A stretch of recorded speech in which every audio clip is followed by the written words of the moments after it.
We now have thousands of examples of voter irregularity. Hundreds of Republicans were disenfranchised, were denied the right to vote, both on election day and leading up in the early vote. They were put through a process that proved impossible to satisfy in order to cast their legal vote.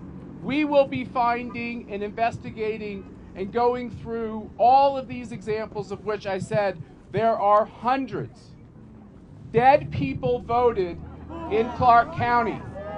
We know that underage voters voted in this most recent election. How difficult would it have been to make it clear that nobody would have been mailed a ballot if they had a birth date after a certain year?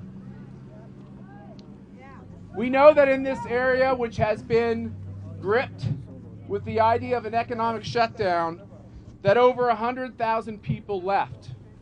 Yet, through our due diligence, we've been able to find that at least 9,000 of them voted in this election.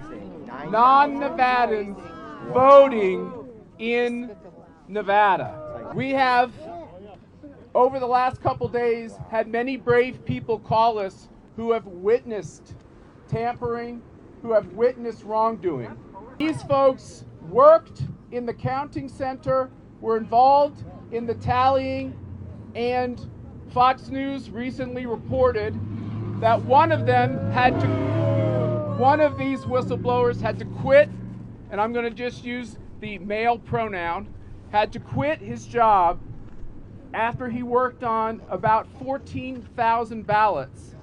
When he would raise objections to clearly improper ballots, he was told by his supervisor to put them through the process and count them anyway. A second whistleblower, we have not talked about before, described leaving on, and I'm going to use the male pronoun again, leaving on his lunch hour.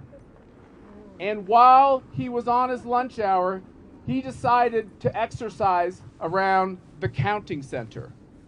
While he was walking, he noticed a van pulled up at the center marked Biden-Harris.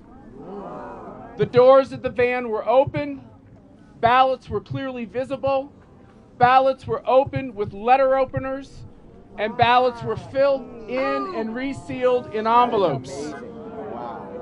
No integrity. These people who were involved in this activity then decided to create a human shield around what they were doing in the van.